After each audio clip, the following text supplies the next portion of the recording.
শুভ সকাল আমার প্রিয় পরিবার। তো তোমরা সবাই কেমন আছো? আশা করি সবাই ভালো আছো, সুস্থ আছো। আমরাও ভালো আছি।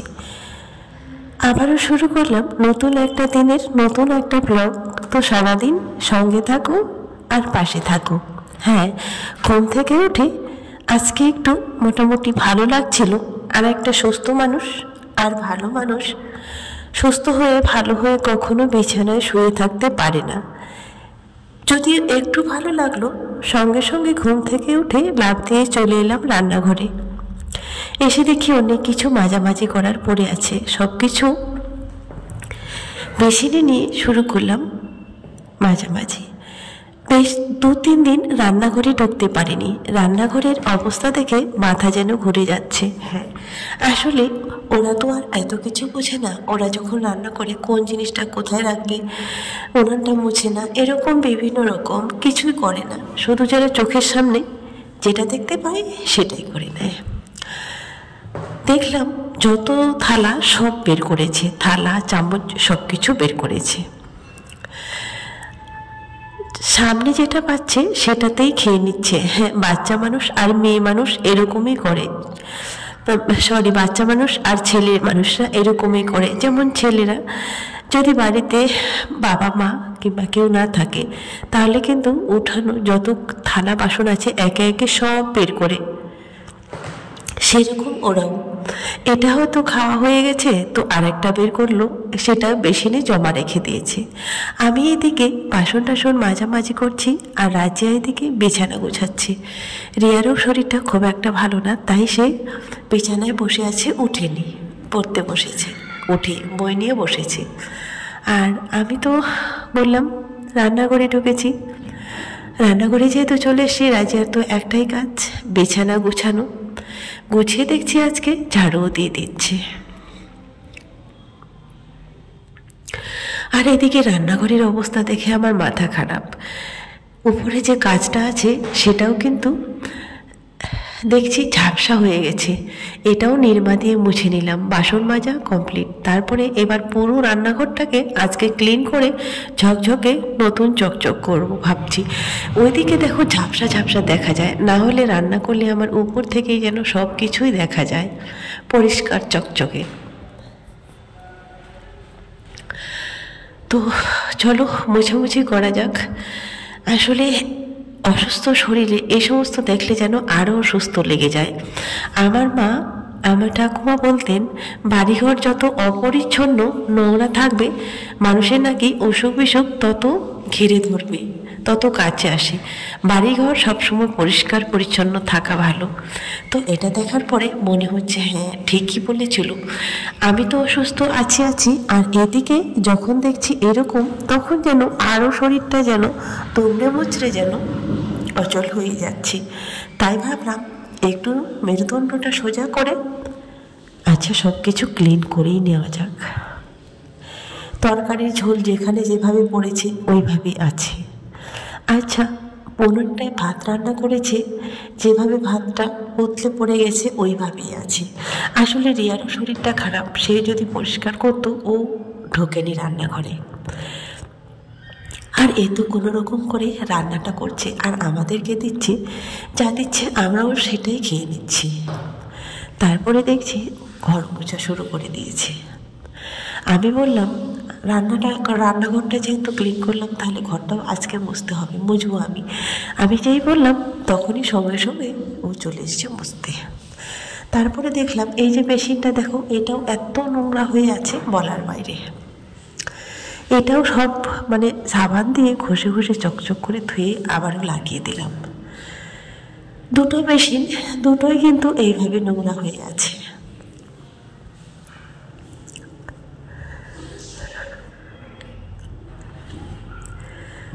তারপরে এসে দেখছি আজকে 3-4 দিন শুয়ে আছি, গাছগুলোতেও কিন্তু কোনো জল দেওয়া হয়নি। তারপরে চলে এলাম এই প্রাণগুলোকে বাঁচাতে। তারাও হয়তো জলের জন্য আমাকে ডাকছে, এক ফোঁটা জল দাও। হ্যাঁ, এখন তো পাতা ঝরার দিন, আর একটুতেই গাছের গোড়াগুলো শুকিয়ে যায়। তারাও শুধু জলের জন্য হাহাকার করছে। এদেরকেও দিয়ে দিলাম খাইয়ে প্রাণ বাঁচানোর জন্য। আমি ভালো হলে গাছগুলোরও সেবা যত্ন হবে, সব কিছুই হবে, সব কাজ কমপ্লিট। তারপরে চলে এলাম, খিদে পেয়ে গেছে মুড়ি খেতে। আসলে সুগারের খালি পেটে যখন থাকি তখন আমার মনে হচ্ছে সুগারটা বুঝি ফল্ট করে গেল, এমন লাগছে খারাপ। তারপরে সঙ্গে সঙ্গে জল দিয়ে একটু মুড়ি খেয়ে নিলাম। মুড়ি খেয়ে আমি বসেছিলাম, দু বোনে দেখছি শুয়ে গেছিল এই রোদে। তারপরে আমি কাপড় চোপড় কাচাকাচিও ছিল কিছু, এই যে কাচাকাচি করে নিলাম। আর রাজিয়া দেখছিলাম ওখানে বসে বসে শাকগুলা ছাড়িয়ে নিচ্ছিল। আমি ততক্ষণে স্নান করে কমপ্লিট হয়ে কাপড় কেচে একদম পরিষ্কার হয়ে গেলাম ঝরঝরে। তারপরে যাব রান্নাঘরে। আজকে একটু ভালো লেগেছে বলে পুরো বাড়ি যেন শুদ্ধ করে নিলাম, বিশুদ্ধ করে নিলাম। আসলে এখানে আর কাপড়গুলো হবে না, চলো এবার ওই বেলকনিটাতে যাব।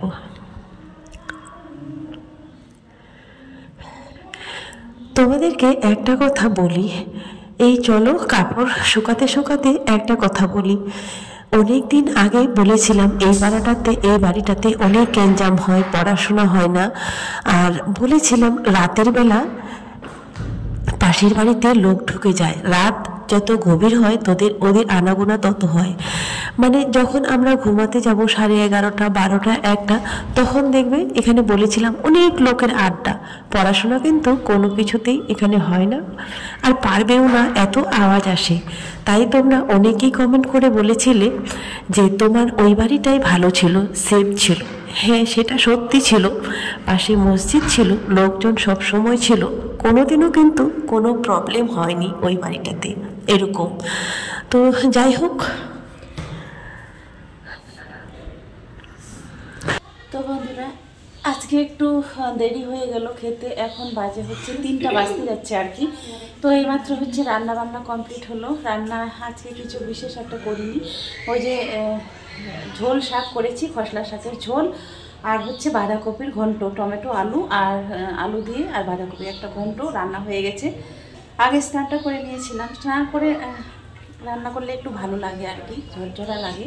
এমনিতে তো কদিন ধরে অসুস্থ ছিলাম, মানে শ্যাম্পু করে স্নান করার পরে একটু আর কি ভালো লাগছে, ফুর্তি লাগছে।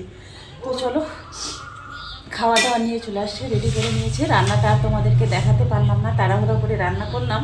এইদিকে রান্না চলছে আর এইদিকে এডিটও চলছে, তাই তোমাদেরকে আর রান্না দেখাতে পারলাম না বন্ধুরা। তো এরকম কিছু আহামরি রান্না করিনি যে তোমাদেরকে নিত্য নতুন রেসিপি দেখাবো, সেরকম কিছু না বন্ধুরা। চলো, খুব সাধারণ থেকে অতি সাধারণ রান্না আমার সব সময়, তোমরা বুঝতেই পারো।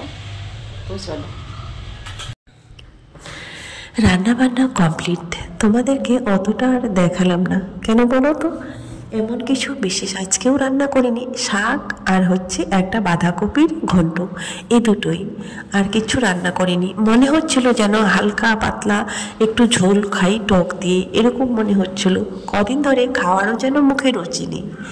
তাই আজকে ওই যে তেঁতুল দিয়ে এই খসলা শাকটা ঝোল করেছি আর বাঁধাকপির ঘন্ট, এটাই, আর কিছু নেই। তারপরে সব তো আজকে ধুয়ে দেওয়া হয়েছিল বন্ধুরা রাতের বেলা। এখন বাজে 8:30। এতক্ষণ ওই ঘরটায় সবাই পড়ছিল দুজনেই, এই আর কি গ্যাঞ্জাম এটাই হচ্ছিল। এখন বিছানা ঠিক করছি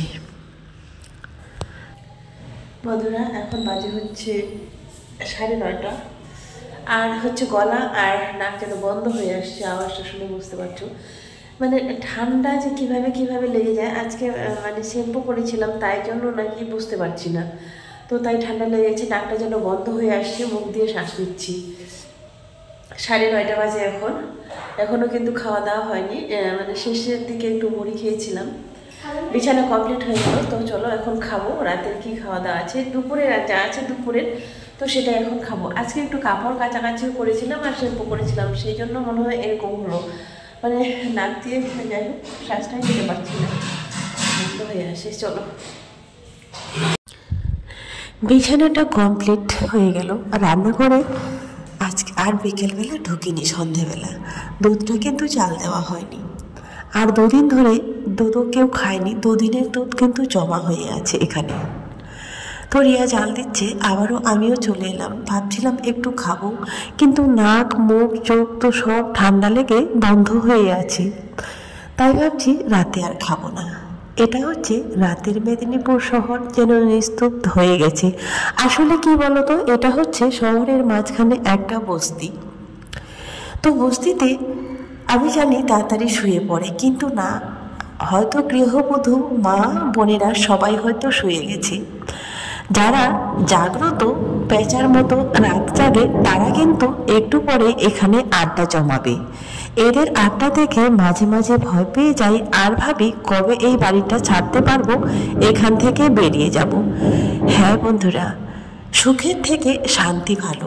আমি তো আছি পড়াশোনা করার জন্য, সেই পড়াশোনাটাই যদি শান্তিতে করতে না পারে, এত টাকা দিয়ে বাড়ি নিয়ে কি লাভ বলো, তোমরাই বলো। তাই ভাবছি পেলে খুব দ্রুত এই বাড়িটা ছেড়ে দেব। খোঁজাখুঁজিও চলছে। আজকের মতো শেষ করছি। সবাই ভালো থাকবেন, সুস্থ থাকবেন।